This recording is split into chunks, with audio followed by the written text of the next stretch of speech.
Howdy,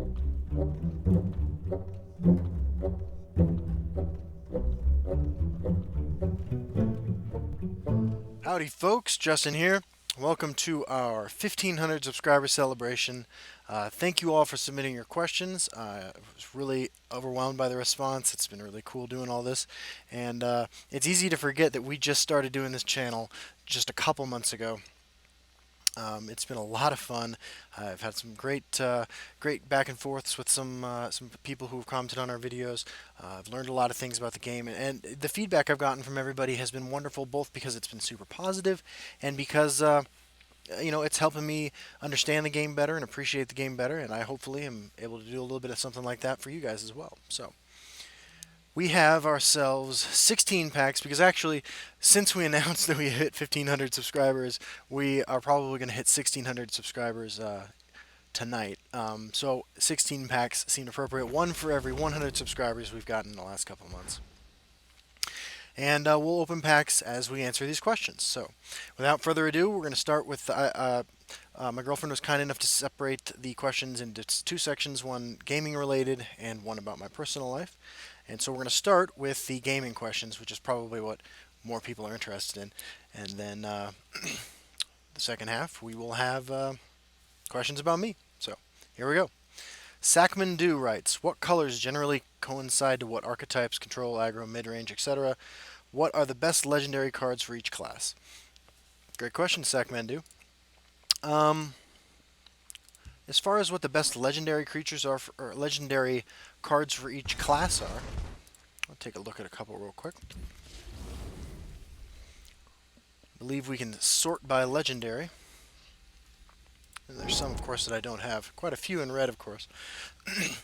In red, let's take a look here. I think the best legendary card in red is easily Blood Dragon. I think Vigilant Giant's a great card without a home. A lot of value, just a big solid body. There aren't actually a whole lot of huge creatures like this in the game. And the fact that it has guard and breakthrough and draws a card is a really valuable package.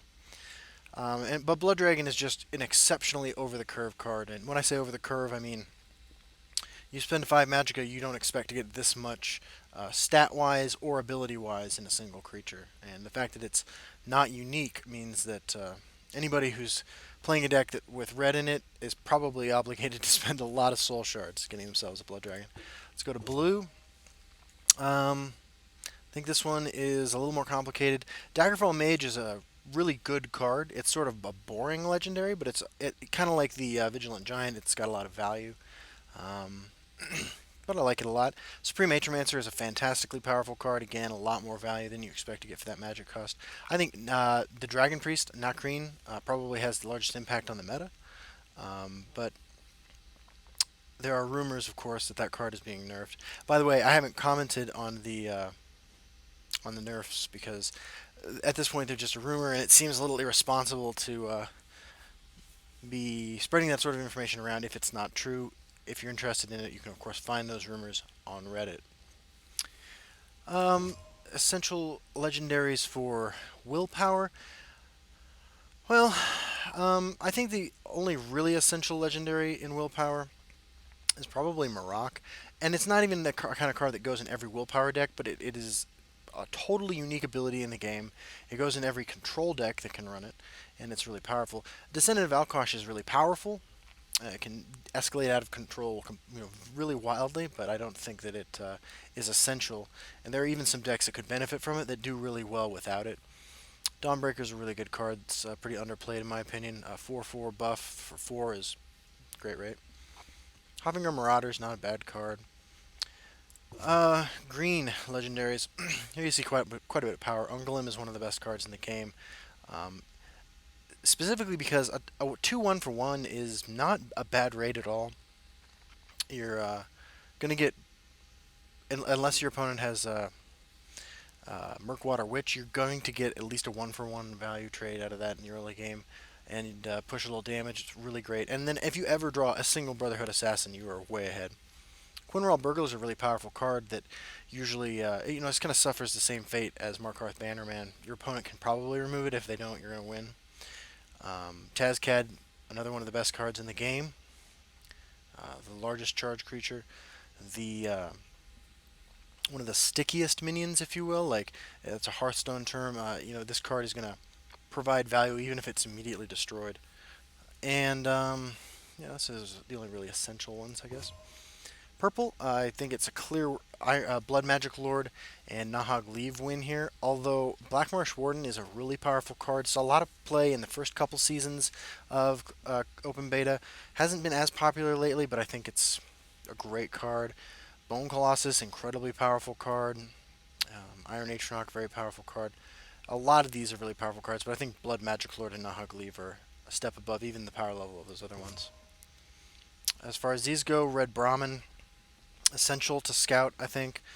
Anasi, essential to any monk deck, I think. Queen Baron Zaya doesn't see a whole lot of play, but I think it should see more. It's a very powerful effect, very strong card. Merrick, I mean, kind of cheesy, but certainly a powerful effect. Tyr, just a really solid creature. It's a little disappointing that it's a it's a unique legendary card because I feel like you could print this card without the unique status and without legendary status, and it would be the cornerstone of a solid archetype. But as a unique legendary, it's just not that interesting. Iron is essential to, I think, any mage deck. High King Emmerich, it's not in every sorcerer deck, but in a wards deck, it's fantastic. Tully is just high value. I think this card belongs in most spell sword decks. And then I have Soul Trapped, like 3 Mundus Stones and 3 Wabbajaks, although they're both, Wabbajak's at least funny. But Odiving, I think, is the only essential neutral legendary card. And then, what colors coincide with what archetypes? I think you can make a case that all the colors can be used for all the archetypes. I've seen mono blue aggro, for instance. Generally, though, red is the most aggressive color, I believe, and purple is probably the slowest color.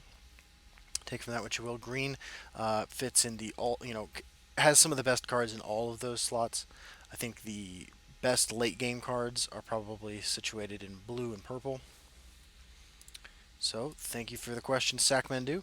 Next question, Anthony Koraps. In your opinion, what's the card that lack at this moment? A card that they may be creating?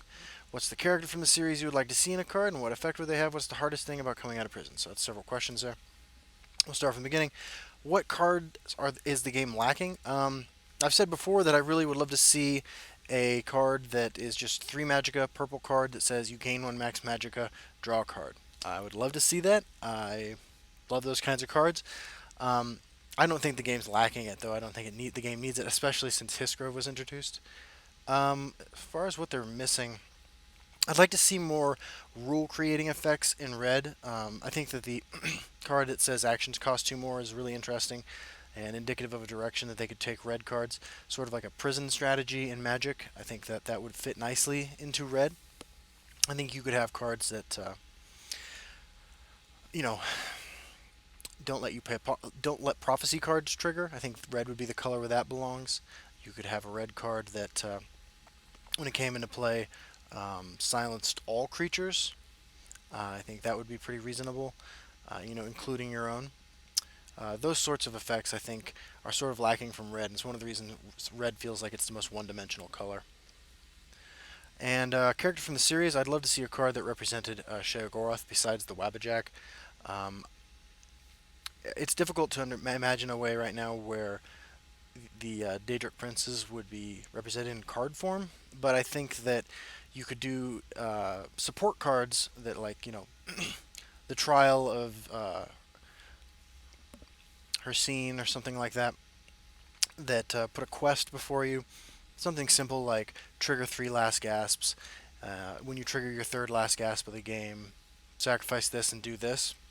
I'd like to see cards like that representing major too large for life characters from the series. What was the hardest thing about coming out of prison? This is in the gaming question section, but we're going to roll with it. The hardest thing about coming out of prison was the incredible anxiety I felt walking around the corner in grocery stores or in crowded areas. I had panic attacks for a while when I would be shopping or anywhere where there's a lot of people, and I would be coming around a corner and not able to see who was coming at me. It sounds weird, but that was the hardest specific thing. I mean, dealing with paroles, annoying, but I never screwed up once. Once I got out, I made every appointment I had to make, And it wasn't too long before they started cutting me some slack and understanding that I wasn't here to screw around. And it became pretty easy pretty quickly. Finding a job was also difficult with a record, but that ironically becomes easier the more important. Um, that's actually not the right word. The more professional, the less entry level positions you're looking for, the easier it is to get a job with a felony because they're more concerned about your qualifications and not looking for reasons to not hire you because 100 people are applying for the job. Okay, Remo Turchetti asks, what do you consider the best arena classes and why? I think Assassin and I think Battle Mage are far and away the best arena classes. Um, Certainly the easiest to win with. I think you can take a bad aggressive deck much further than you can take a bad mid range or a bad control deck in arena. So I think that Assassin and Battle Mage are the easiest to do that with. Is there a race or races that are considered best to be leveling with? That's kind of debatable. One of the most widely played cards in the game is Iron, the mage, the blue yellow legendary card, and you can get that for having a high elf avatar at level 24 or 32. So that's a good one to shoot for. But if you miss, I mean, the other thing you could randomly get as your legendary, if that's your avatar, is Mentor's Ring, which is funny. I mean, I did actually just lose yesterday to a guy who slapped one of those on a creature that had Drain and Ward and Guard, and I lost that game, of course. But as far as like building a collection quickly, full of competitive cards, I think Iron is one of the better cards you could do with that. For that to that end. I always leveled up with Argonian avatars because Scout decks require a ton of legendaries, and that was the easiest way to collect those cards. Sharon Benham asks, "How do I build a deck? How do I build a deck? I usually start by finding a couple cards that I really want to play, either because they're synergistic with each other or I think that they are really powerful. At least that's how I've started in the past. And then I build cards that support that theme. Um, the first deck I built in June during closed beta was the Action Mage deck, and I built that because of Shimmering Peddler and Crystal Tower Crafter. And that's an archetype that still holds up today because it's a fairly obvious linear kind of deck you can build. And when I was building the Scout deck then in July, when I started building that, it was because I wanted to play Blood Magic Lord, and I found a shell that allowed me to do that. When I created the Battle Mage deck in so in August I played the Scout deck still. September I really wanted to play.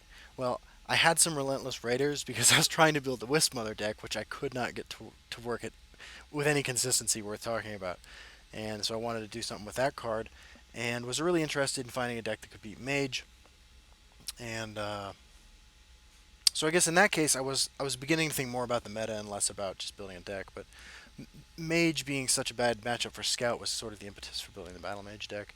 And the Sorcerer deck, I wanted to play Histgrove, but I knew that everybody was going to be putting it into Scout, and I felt like I had some ideas that I could do with Sorcerer that sort of took things that I liked about the Mage control deck with things that I liked about my Scout control deck, and blended them together into a fun deck to play. And yeah, the idea of playing Blood Magic Lord and Ice Storm really appealed to me. So, and the current deck that I just created, the Life Gain Monk control deck, I wanted a deck that was great against Archer because it was all over the place, and I wanted to play with Manticore without playing Control Mage, and I wanted to play with what's the name of the card? Dawnstar Healer. I think that card is great and really underplayed. I mentioned it a couple months ago in a video where I talked about my top 5 underrated cards, and decided to put my money where my mouth was and build a deck with it. So Sharon Banoom also asks, how do I decide what deck I want to build and the cards that would fit into that deck? I kind of went into that. How do I test it and tweak it? I always do the same thing when I'm testing and building decks. I start off by hopping into versus AI. I can't beat the AI consistently on Expert. I need to go back to the drawing board. That's the stage I'm at right now with my Dwemer deck. Uh, After that, I take it into casual mode and I play for a while there. And then in closed beta, there was a small community of us on a Discord channel where I did a lot of my testing with other players. But now I feel like I've got a good enough feel for the game where I know if something is worth my time on the ladder, so I take it out of casual after I've done some work with it, and then just start losing games on the ladder with it. Make changes as I go from there. That's basically it. And do I have a list of good build around cards? Over time you just kind of get a feel for which cards are good and which cards are less than good.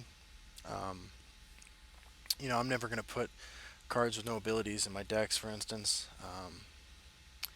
But I think that there are situations, especially in Legends, where cards are pretty well balanced, where almost any card can be good. It's one of the things I like so much about Arena. So, depending on what I'm trying to accomplish with the deck, I don't think I'm going to rule out most any card. Okay, so that's the first set of questions. We're going to open a couple packs now and see what we get. Hopefully, Sheogorath rewards us for doing this video and having fun like this. So here we go. Here's our first pack of the evening. What do we have? Alright. Got a Golden Ransack. Somebody played that against me today. I think that's taking Prophecy a little too far. And a Master of Arms. Cool. We'll open one more pack. Just gonna go for it. Golden Saint. That seems appropriate. Ordinarily, I just automatically get rid of all of my golden cards, but I feel like Golden Saint has to go in the monk deck we're playing right now. So, all right, let's get back to the questions. Andrew M asks, "What choices do you recommend for story and level rewards?" I think that you should take Tyr and not Orb of Vermina. Um, and I cannot honestly remember the rest of the story reward cards. Story mode, Elder Scrolls, Legends, rewards. Let's see if there's a list of these things, and I will figure this out real quick.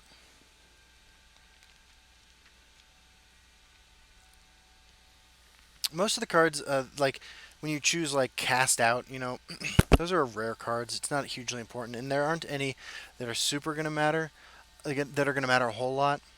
Um, when you're leveling, the one that I will point out is when you're leveling up your level 50 reward into a Night Talon Lord or a Blood Magic Lord, you want to choose Blood Magic Lord because that card is playable. And Night Talon Lord, while an absolute beast in Arena, is not as good as other things you could be doing with your time, card slot, and Magicka. So there's that. Thanks, Andrew. Okay, Meltdown Glitch asks, "What's your opinion on using taunts most of all, and other in-game emotes other than hello at start and good game when it's over?" I don't do it unless I know the person that I'm playing against, and even then, I don't really like it.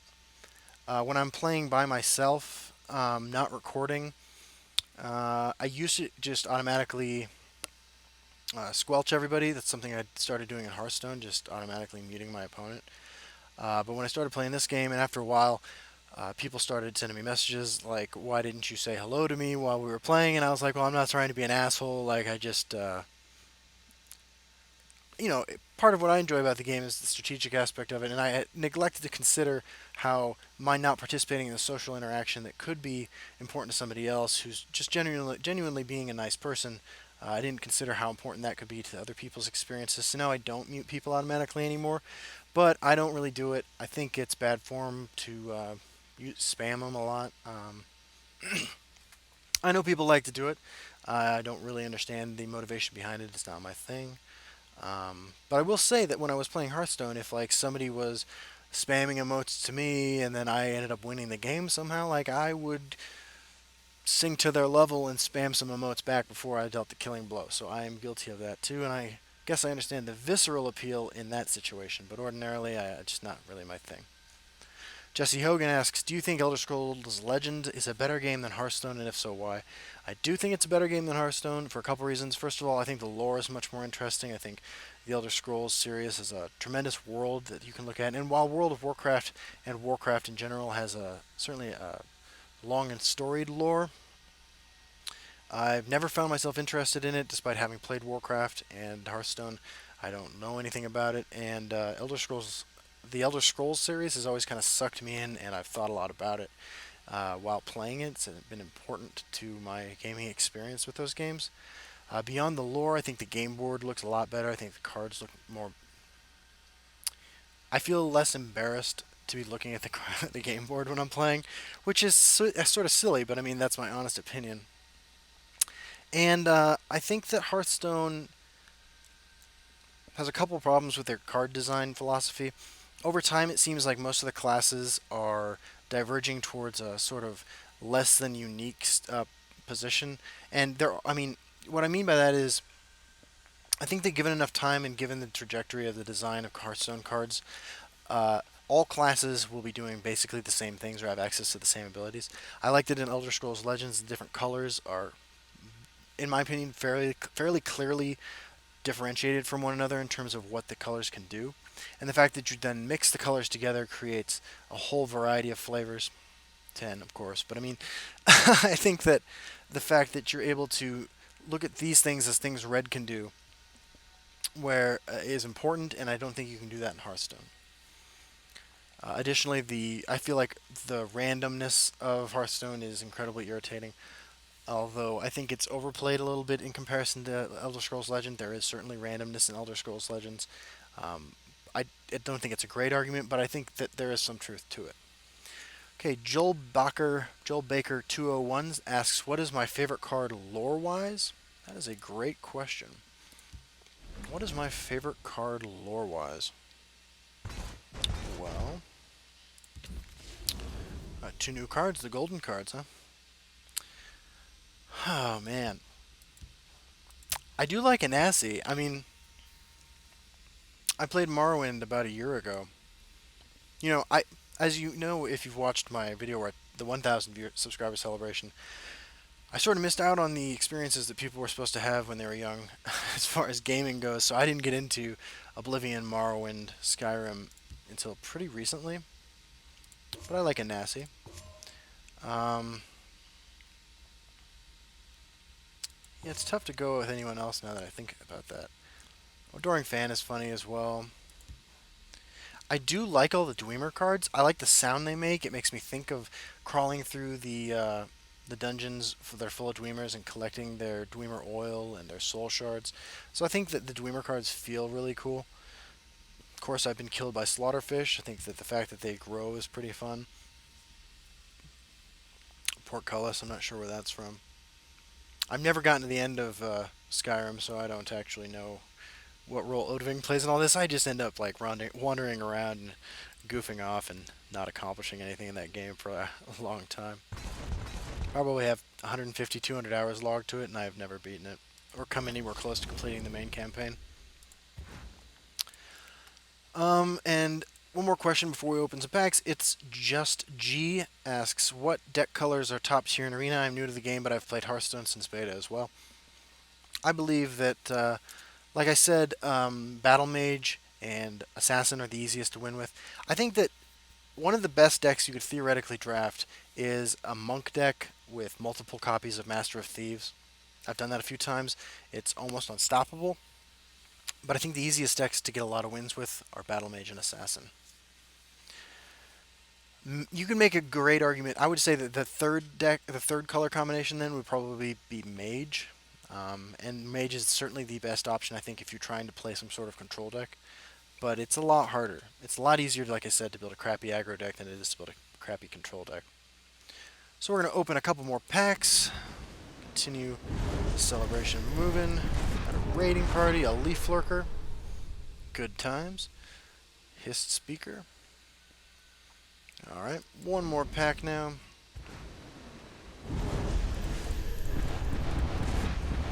Cool, 3 rares. Got a couple of orcs. Varanus Courier, Craglorn Scavenger. Craglorn Scavenger is a card I have my eye on. I mean, it's terrible right now, but, you know, it wouldn't take too many great support cards to make that an interesting card. Alright, so Cyan asks, "What color or combination of colors in the Elder Scrolls Legends do I like the most? How did you get so many cards? Did you spend money, just play a lot, or both?" I've spent $150, $200 on Elder Scrolls Legends. Um, Actually, that's probably a little less than that now that I think about it. Maybe 150 if I'm being generous. Um, I think I've made purchases of two purchases of 50. Yeah, I guess like 150 at most, but probably less than that. What combination of colors do I like the most? Scout is my favorite color combination. Um, Mage is the my next favorite, although I don't like Control Mage, so I don't play it. I do enjoy playing Action Mage quite a bit. And I also really like Sorcerer, although I don't like Wards, to be honest with you. And in Arena, I love Battle Mage. How did I get so many cards beyond buying them? Uh, the first month of open beta, I played a ton of Arena, and I just collected a lot of cards from that. That's also how I gained my levels so quickly. Um, yeah, that's about it. I don't grind soul shards against the AI. I don't actually play Elder Scrolls Legends more than an hour a day, if that. Some days I'll play a couple hours, but most days I don't play that many. Um, yeah, I'm just really busy. Okay, Joshua Lau asks, "What is the best deck to climb the ladder with right now?" Probably Archer. Um, I would say Archer, Ramp Scout, or if you're looking for a budget option, I think you could hit Legend pretty quickly with my budget action mage list. I think it's pretty good, well positioned in the meta right now, and I think those are three very strong decks. I think those are the three I would go with. Uh, I hesitate to say that you should ladder with Control Mage because the games last forever, and it has a couple of really bad matchups that people play quite a bit. Andy Coombs asks, if you were asked to design the next season's ladder reward card, what would it be and why? That's a good one. Um, I mean, I have some ideas for niche kind of cards. Like I'd like to see a purple green card that costs 10 magicka that says shackle and silence all enemy creatures. I know Red Brahmin does almost the exact same thing, but I'd like to see that card, one that works for both lanes without the body attached. That's probably overpowered. I mean, there's a reason I don't design cards, of course. I'd like to see a card. I'd like to see more support for the Dwemer colorless deck, but I don't feel like the season rewards spot is the best place to do that. Like I was happy to see Mechanical Ally. I'm glad it exists. I'm not glad that it came out when it did, as it did. Although I don't know. I mean, I think for a first expansion, a set all about Dwemer would be a hard sell. So I can understand why they felt like maybe they didn't have a place to put this card in the game yet, but I'm not super excited about that. So let's come up with a card. What does this game need? I guess it would be a red card. Um, okay, I have two ideas. The first is a purple creature, costs 4 magicka, and it's a 2/5. And it says Last Gasp, add a blood magic spell to your hand. I think that'd be an interesting card. I think it would promote playing a Last Gasp Matters deck with Scout as opposed to just with Assassin with the Necrom Mastermind. I think that'd be an interesting card that could fit into decks that don't exist yet, and in decks that do. And I'm kind of interested in a card that, well, kind of a goofy card. How the card says, Fuzzro Da. I don't know what it would do, but I'd love to see that card. I'm gonna go with my Last Gasp, add a blood magic spell to your hand card, though, as the card I would make for next season. But we've already had purple cards, so we've already had green, we've had purple, we've had colorless. I think it's got to be a red card. Um, 3 Magicka, 3/3, Last Gasp, silence all enemy creatures. That's what I would print. I think you could do some interesting things with that card. I think it would fit in decks that don't exist and decks that do exist, and I like it. So that would be my card. Luke Witz asks, if you could design a new keyword or mechanic to the Elder Scrolls Legends, what would I add? If I could add a new keyword or mechanic to Elder Scrolls Legends, what would I add? I'm gonna have to go with my earlier comment about support style cards that represent Daedric quests. I think that those are some of the most, you know, iconic parts of the Elder Scrolls games. I think that there's a perfect mechanic for implementing them in the support card type. And they would have a lot of text. The quest might not be as simple as trigger three last gasps, like I mentioned earlier. It could be, um, I don't even know, destroy a creature with a lightning bolt. It could be that specific. Um, but I think adding that sort of questing element to the game, which is such a huge part of Elder Scrolls in general, would be a lot of fun, and I'd like to see that play out. And I think you could make competitive cards that have these sorts of requirements, and there would be incentives to build decks around them. And I think those sorts of cards are a lot of fun, provide a lot of opportunities for people to experiment with things, and are the sorts of things that ultimately are more important to the health of the game and its growth than making really competitive cards a lot of the time.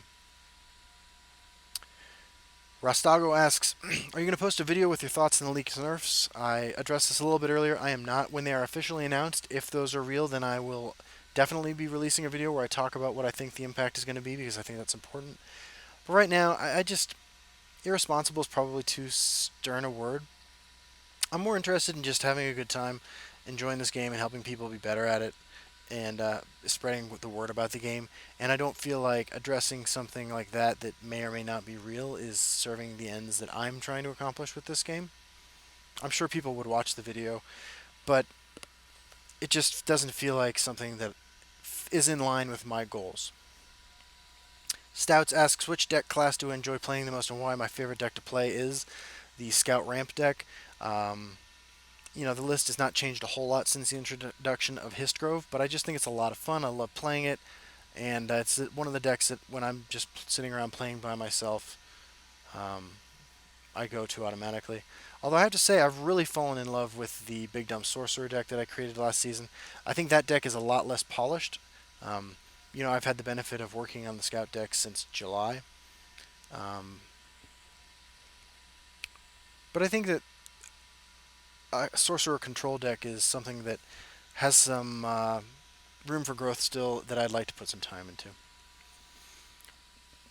C. Spence asks, is Combo Battle Mage an aggressive mid-range deck or a combo deck in my opinion? Um, well, I think we need to clarify what combo decks are. Coming from Magic the Gathering and Hearthstone, I feel like combo deck has a specific meaning, which is an interaction between a number of cards or cards and rules, game rules, that result in a win. Um, to say that Supreme Atromancer is a combo with zero cost creatures is sort of like saying actually is exactly like saying Supreme Atromancer combos with all creatures, which it does. But I wouldn't call it a combo deck.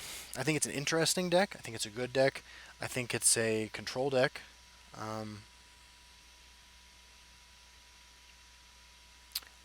I don't even think it's a control deck. I think it's pretty uniquely set up as far as the game goes. So I can understand the appeal of calling it a combo deck because it doesn't fit into any of the traditional card game archetypes, which probably speaks to the quality of game that Elder Scrolls Legends is. You can play these sorts of unique decks. And I understand why somebody might call it a combo deck, but I mean, like I said, combo sort of in my mind has a specific meaning that that deck doesn't really meet. Uh, that's my opinion on that. Strategy KB asks, would you be down to work on some show matches together? I Send me a private message, Strategy KB. We'll work something out. Jim G asks, what is your opinion on the current aggro heavy meta? Thanks for your weekly videos. Um, Thanks, Jim G. Uh, my reaction to the aggro heavy meta is that it was sort of inevitable that things would speed up as time went on. I know that it's sort of counterintuitive, perhaps. You might think, oh, as the best aggro decks in the meta kind of solidify, the counter decks will become more obvious. But I think that as the game increases in popularity and people play longer and longer, there's going to be a desire to win games more quickly from a lot of people.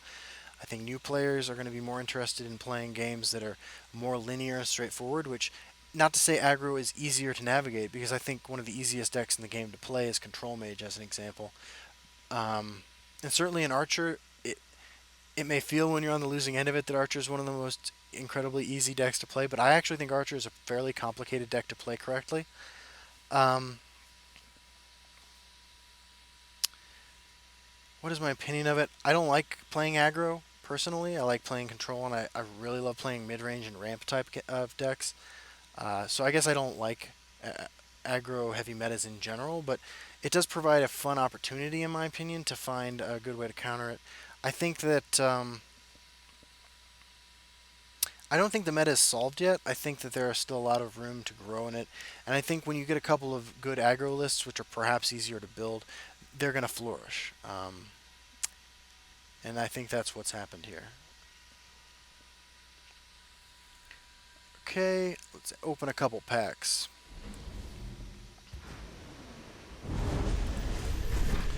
We have Gloomwraith, love that guy. Dres Tormentor. The Shackle deck is on my list of things I need to do. And one more pack. Triumphant Jarl. I have a deck called Jarl's Broken. Somebody pointed this out to me in the comments recently.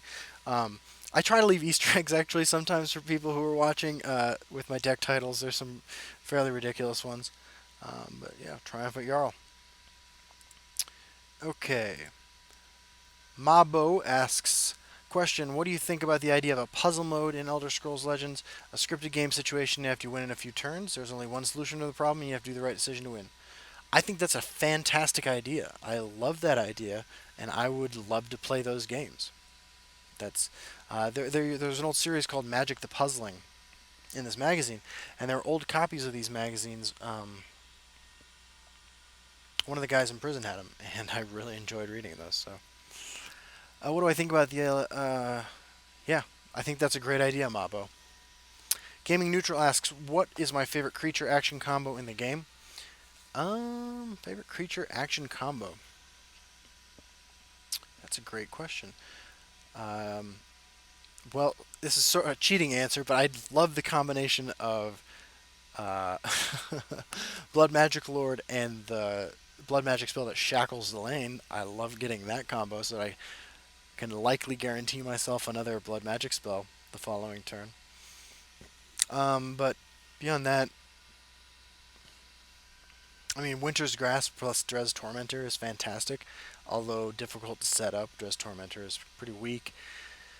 And Winter's Grasp is, I think, probably a little underplayed, but I don't necessarily think there's a deck out there right now that would benefit from it, although I think it's a great card. It's a good question to Gaming Neutral. I'm thinking about that for a second. Would you ever want to see the special solo arena battlefields in a PvP setting? Not on the ladder, the ranked ladder, or in arena versus arena. I would love to see the opportunity to use those in casual mode and in like my dream scenario is one where we can challenge other players. You know, once the social system is worked out with the addition of chatting, a chat function, where you can challenge other players to games with boards with specialized rules. That would be the way I would be most excited to see that. You know, down the line, perhaps some sort of like tavern brawl like situation like Hearthstone has could be happening, but I think just adding the ability to play against other people with it would be a lot of fun. Very brief description of terms like tempo, mid-range control, etc. So tempo is probably the least useful of these terms, although probably one I use a lot. Um, I think tempo in this game is all about, or tempo as a term, what tempo means to me is advancing your position. Um, when when you say you're doing something for tempo, I think you're implying usually that you're doing something to advance your position on the board while neglecting future potential rewards for waiting because you feel it's more important to pressure your opponent than it is to collect greater rewards later. That would be my definition of what making a tempo play is. Mid-range deck in this game, I think, is a deck that has the tools to, in against a control deck, play aggressively, and against an aggro deck, play reactively. Um, Scout is on the more controlling end of mid range, but I believe it's a mid range deck a lot of the times. Um, Archer has some elements of mid range, although it's a very aggressive deck. I think Archer's probably a mid range deck. Control deck. I think a control deck is a deck whose plan in a vacuum is to be reactive to what your opponent is doing and win after you deplete them of being the ability to use multiple resources a turn by removing all their threats on the board and putting them in a position where they're just drawing one card every turn that you can then deal with. What is my favorite animal in real life? I love cats. The very first question I asked my girlfriend when I met her was if she liked cats. Cats are important to me. I really wanted for the longest time to have a cat of my own. I thought about while I was in prison, and now I have a cat. Nova Assi asks, do you think what made Elder Scrolls less mainstream right now is the complexity of the game or the lack of advertisement and the genre being kind of niche and small? I think it is 100% due to advertising. I don't see any advertising for the game. Um, I think that I think almost any person you ask who's familiar with Hearthstone, who's then given Elder Scrolls Legend a chance, I think almost all of them will say that Elder Scrolls Legends is clearly a superior game in almost every conceivable way. I firmly believe that myself. I think it's a great game independently of Hearthstone, but as a point of reference, I think that it's simply better in every way, except for the promotion. The game is still in open beta, so I don't know what the plan is long term as far as promoting the game goes. I think a lot of people started playing recently when Kriparian, the Hearthstone streamer, was paid to do some streams of the game. I think that helps, but I just don't know. I think that's got to be it because I don't know anybody who's gotten this game in their hands who hasn't enjoyed it. Okay, we're gonna open a couple packs. Almost done with the personal questions. We'll be splitting. Or I'm sorry, almost done with the game questions. We're going to be splitting the personal questions. Balmora Spymaster, fun card. We're going to be splitting the personal questions into a separate video because this one is running pretty long. Rampaging Minotaur. One more pack, and then we will finish with the game-related questions. Mummify, great removal spell. Piercing Javelin, great removal spell. Right here you have the makings of a wonderful deck. Okay, Johnny Walker 13 asks, Can you show us the ultimate intelligence and willpower and endurance decks? Intelligence and willpower, that's mage, and willpower and endurance, that's scout. I can definitely sometime in the next week or two do some games with mage and with scout. Not a problem. Have you played any other Elder Scrolls games? Favorite? I have played Skyrim, Morrowind, and Oblivion. And I tried a month of Elder Scrolls Online. Elder Scrolls Online was a lot of fun. It's just I didn't have time to continue playing, but there's no reason I can't pick it up at any time since it's free. I think I probably had the most fun playing Oblivion. Keep in mind, I played Morrowind, Skyrim, and Oblivion recently, all of them. I thought Morrowind had by far the most interesting world. It looks pretty dated. I thought that Oblivion. I like the character design options in Oblivion, and Skyrim I just felt was really approachable. I got really tired of Skyrim, the area. I was about to say Northrend after a while, but I think Skyrim is certainly the most mainstream of the games. But I definitely like the Morrowind world the most. Have from loser to legend in real life tips. um, be honest, be friendly, accept criticism, and recognize that most things in the world aren't your fault. Most bad things that happen to you aren't your fault, but be able to distinguish the things that are your fault and understand that everybody screws up and you just need to move forward. And the only thing permanent is death. Can I show my cat in camera a bit more? But the real question is, can you hold your cat in your arms and pet it like an evil genius every time you make a good move? My cat does like to sit on my lap quite a bit, but I think that committing her to anything like that would be irresponsible on my part. My cat is not present right now, but I will. I'm gonna make a pointed effort to have Celine make an appearance soon. Lucky Johnson asks tips on versus arena. I've been playing extremely badly, getting 1 or 2 wins per run. Help. Yeah, I get 1 or 2 wins per run sometimes. It happens. If you're struggling with arena, and I think the easiest thing to do is to draft an aggro deck. Just to be honest with you, you can cheese out wins against anybody with a bad draw. Um, you know, don't draft sorcerer for your aggro deck. You know, don't draft mage for your aggro deck. Although you can build functional aggro decks like that, you're more likely to succeed if you choose archer, battle mage, or assassin. Don't choose scout for your aggro deck. Just the basic tip I would offer is to go aggro. I'll be doing a video sometime in the near future where I specifically talk about um, how I approach drafts. So tune in for that soon. Last game related question. Mr. G3R Man asks, do you imagine yourself playing competitively if Direwolf Digital Bethesda organized events similar to BlizzCon for Hearthstone? I would love to. Um, what actually motivated me to make videos for Elder Scrolls Legends in the first place is that I won the very first Elder Scrolls Legends tournament. It was put on by the community. It was bring one deck, and the final match was best of 5. I played Scout. My opponent, TVP9, great guy, brought Archer. This was this was late July, I believe, and after the hassle of recording that game by like being on a Skype call and having somebody else record it on my computer because I didn't know how any of this worked. Uh, Taught me a lot, and I asked those guys, "Hey, how does this OBS thing work?" And so I started recording some games just to see how it worked, and really fell in love with um, spreading videos of the game around. There weren't a lot of them out there, and I wanted to do my best to help the game, help people. So if I was invited to something like this, I mean, I'm not the best player. I think I understand the game pretty well, and I think I understand deck building pretty well, but I'm certainly not the best player.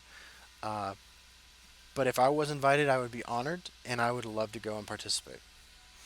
So that brings us to the end of the first video that we're doing for our 1500, 1600 subscriber celebration. Next video, the second half of this, I will be answering the personal questions you guys asked. So thank you very much for watching, and I will see you soon for part 2.